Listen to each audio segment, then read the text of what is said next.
सभी साथियों को नमस्कार, गुड मॉर्निंग। रीट भर्ती की तैयारी करने वाले सभी परीक्षार्थियों को मिलर एजुकेशन की ओर से अग्रिम शुभकामनाएं और हार्दिक बधाई। दोस्तों, आज अपन शिक्षा मनोविज्ञान की इस क्लास में 10 महत्वपूर्ण प्रश्नों के बारे में चर्चा करेंगे। जैसा कि अपन रोज करते हैं, है ना, 10 इंपॉर्टेंट प्रश्नों की रोज चर्चा करते हैं, रोज आपको क्लास मिलती है। ठीक है, तो आज का पहला प्रश्न क्या है, इसके अपन शुरुआत करते हैं। तो आज का पहला प्रश्न है, अभिप्रेरणा से संबंधित सही क्रम को पहचानिए। ठीक है, अभिप्रेरणा जो होती है उससे संबंधित सही क्रम क्या है, उसको अपने को पहचानना है। ऑप्शन ए है प्रणोद, आवश्यकता, प्रोत्साहन। ऑप्शन बी है प्रोत्साहन, आवश्यकता, प्रणोद। ऑप्शन सी में आवश्यकता, प्रणोद, प्रोत्साहन। ऑप्शन डी में है आवश्यकता, प्रोत्साहन, प्रणोद। और ऑप्शन ई में अनुत्तरित प्रश्न। तो इस प्रश्न का जो राइट आंसर है वो हो जाएगा आपके ऑप्शन सी हो जाएगा, आवश्यकता। आवश्यकता से प्रणोद और प्रणोद से फिर क्या, प्रोत्साहन हो जाएगा। क्या हो जाएगा, प्रोत्साहन हो जाएगा। अगला प्रश्न है दूसरा, 16 पीएफ प्रश्नावली डैश डैश डैश द्वारा बनाई गई। मतलब 16 पीएफ प्रश्नावली, जो व्यक्तित्व परीक्षण की जो ये विधि है, 16 पीएफ प्रश्नावली, ये किसके द्वारा बनाई गई थी। ऑप्शन ए है Allport, option B Sheldon, option C Woodworth, option D में है केटल और ऑप्शन ई में अनुत्तरित प्रश्न। तो इसका जो राइट आंसर वो हो जाएगा ऑप्शन डी, केटल के द्वारा। किसके द्वारा, 16 पीएफ प्रश्नावली है वो केटल के द्वारा बनाई गई थी। अगला प्रश्न है, निम्न में से बच्चों के सृजनात्मकता के विकास में सहायक नहीं है। मतलब कौन सा एक जो है वो बच्चों के सृजनात्मकता के विकास में सहायक नहीं है। ऑप्शन ए है खेल, ऑप्शन बी है भाषण, ऑप्शन सी में है कहानी लेखन, ऑप्शन डी में है निर्माण संबंधी क्रियाएं और ऑप्शन ई में अनुत्तरित प्रश्न। तो इस प्रश्न का जो राइट आंसर है वो हो जाएगा भाषण। भाषण से बच्चे में किसी प्रकार की कोई सृजनात्मकता का विकास नहीं होता है, बाकी खेल के द्वारा होगा। ठीक है, कहानी लेखन, कहानी लिखेगा, खुद लिखेगा स्वयं से, है ना, तो सृजनात्मकता का विकास होगा। वो निर्माण संबंधी क्रियाएं कोई भी है, निर्माण संबंधी क्रियाओं का मतलब जैसे मान लिया कि बालक को कह दिया कि भाई ये 10 माचिस की तीलियां हैं और इन 10 तीलियों से कोई आकृति बनाओ, है ना, या 4 प्रकार की आकृतियां बनाओ, तो निर्माण संबंधी क्रियाओं से सृजनात्मकता का विकास होता है। लेकिन भाषण से किसी प्रकार की कोई सृजनात्मकता का विकास नहीं होता है। अगला प्रश्न है, अगला प्रश्न देखने से पहले एक आवश्यक सूचना दे दूं मैं कि आप हमारे यूट्यूब चैनल के अलावा टेलीग्राम चैनल से भी जुड़ सकते हो। ठीक है, टेलीग्राम पर आप मिलर एजुकेशन से सर्च करोगे तो वहाँ पे हमारा आपको चैनल मिल जाएगा, तो उससे जुड़ना ना भूलें, क्योंकि वहाँ पर अपन जो साइकोलॉजी के अलावा शिक्षण विधियों की है, सब्जेक्ट्स की है, ठीक है, साथ ही साथ साइंस, मैथमेटिक्स वगैरह जो भी अदर सब्जेक्ट है उनके क्विज डेली मिलते हैं आपको। तो वहाँ से आपकी अच्छी खासी तैयारी और मजबूत हो जाएगी। तो हमारे टेलीग्राम चैनल से जुड़ना ना भूलें। अगला प्रश्न देखते हैं, चौथा प्रश्न है, निम्न में से कौन सी रक्षात्मक युक्ति नहीं है ना। समायोजन की युक्तियां होती है विभिन्न प्रकार की, है ना, जिनको अपन रक्षा युक्तियां भी बोलते हैं, एडजस्टमेंट की जो विधियां होती है।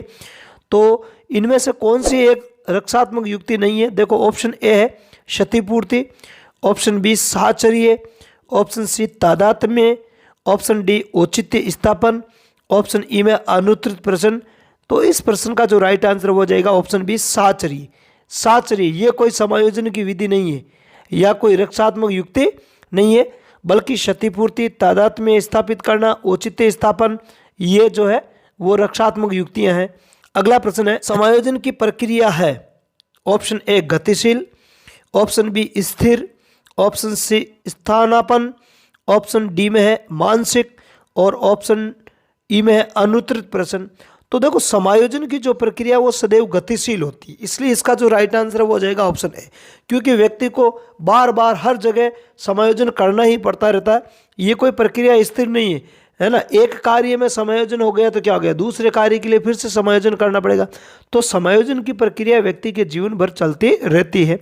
अगला प्रश्न है, भारत का भविष्य उसकी कक्षाओं में निर्मित हो रहा है, यह मत किस आयोग का है ना। तो ये जो स्टेटमेंट है कि भाई भारत का भविष्य उसकी कक्षाओं में निर्मित हो रहा है, तो ये स्टेटमेंट किस आयोग का है। ऑप्शन ए है मुदालियर आयोग, ऑप्शन बी में है सेंडलर आयोग, ऑप्शन सी में है डॉक्टर राधाकृष्णन आयोग, ऑप्शन डी में है कोठारी शिक्षा आयोग और ऑप्शन ई में अनुत्तरित प्रश्न। तो इसका जो राइट आंसर है वो हो जाएगा ऑप्शन डी कोठारी शिक्षा आयोग। किसका? ये कोठारी शिक्षा आयोग का ये स्टेटमेंट है। अगला प्रश्न है परिवार एक साधन है। ऑप्शन ए अनौपचारिक शिक्षा का, ऑप्शन बी औपचारिक शिक्षा का, ऑप्शन सी गैर औपचारिक शिक्षा का, ऑप्शन डी दूरस्थ शिक्षा का और ऑप्शन ई में अनुत्तरित प्रश्न। तो इसका जो राइट आंसर है वो हो जाएगा ऑप्शन ए अनौपचारिक शिक्षा का। देखो अनौपचारिक शिक्षा का मतलब है कि हर जो एक्टिविटीज होती है उसमें बच्चा सीखता रहता है कुछ ना कुछ, जबकि औपचारिक शिक्षा का जो स्थान होता है या साधन होता है वो विद्यालय होता है। वहाँ पे विधिवत रूप से पढ़ाई का कार्य है या शिक्षा का कार्य किया जाता है। तो औपचारिक शिक्षा स्कूल से ही मिलती है, बाकी घर में समाज में अनौपचारिक शिक्षा ही मिलती रहती है। अगला प्रश्न है किशोरावस्था को जीवन का सबसे कठिन काल किसने कहा है? देखो ऑप्शन ए है Stanley Hall, option B Skinner, option C Kilpatrick, option D Hurlock, option E में अनुत्तरित प्रश्न। तो किशोरावस्था को जीवन का सबसे कठिन काल कहने वाले कौन थे? वो थे आपके किलपैट्रिक। कौन थे? किलपैट्रिक। तो इसको आप ऐसे भी याद रख सकते हो, कठिन, कठिन में के आ रहा और किलपैट्रिक में के आ रहा है, तो कठिन किलपैट्रिक हो जाएगा। कठिन काल क्या हो जाएगा? किलपैट्रिक हो जाएगा। अगला प्रश्न है 9वां क्वेश्चन है पैतृक गुणों के हस्तांतरण के सिद्धांत को स्पष्ट किया था। पैतृक गुणों का हस्तांतरण का मतलब होता है जो माता पिता में जो लक्षण होते हैं वो संतानों में हस्तांतरित होते हैं, या संतानों को जो लक्षण है वो उनके माता पिता से प्राप्त होते हैं। तो ये बात सबसे पहले किसने बताई थी? देखो ऑप्शन देखते हैं। ऑप्शन ए है मेंडल ने, ऑप्शन बी है डार्विन ने, ऑप्शन सी है रूसो ने, ऑप्शन डी है जीन पियाजे ने और ऑप्शन ई में है अनुत्तरित प्रश्न। तो इसका जो राइट आंसर हो जाएगा ऑप्शन ए मेंडल ने। देखो मेंडल ने 1856 में वंशागति संबंधी प्रयोग किए थे मटर पादप पर, और उन्होंने ये बताया था कि संतानों में जो लक्षण होते हैं वो उनके जनकों से आते हैं, मतलब जनकों में जो जनकों के जो लक्षण है वो संतानों में हस्तांतरित होता है। तो ये बात सबसे पहले मेंडल ने बताई थी। आज का अंतिम और लास्ट क्वेश्चन है बालक मुख्य रंगों की पहचान कर लेता है। मतलब बालक जो मुख्य मुख्य जो रंग है उनकी पहचान किस आयु में कर लेता है?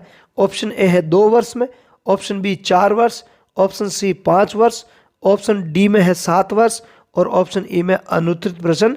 तो इसका जो राइट आंसर हो जाएगा ऑप्शन सी 5 वर्ष।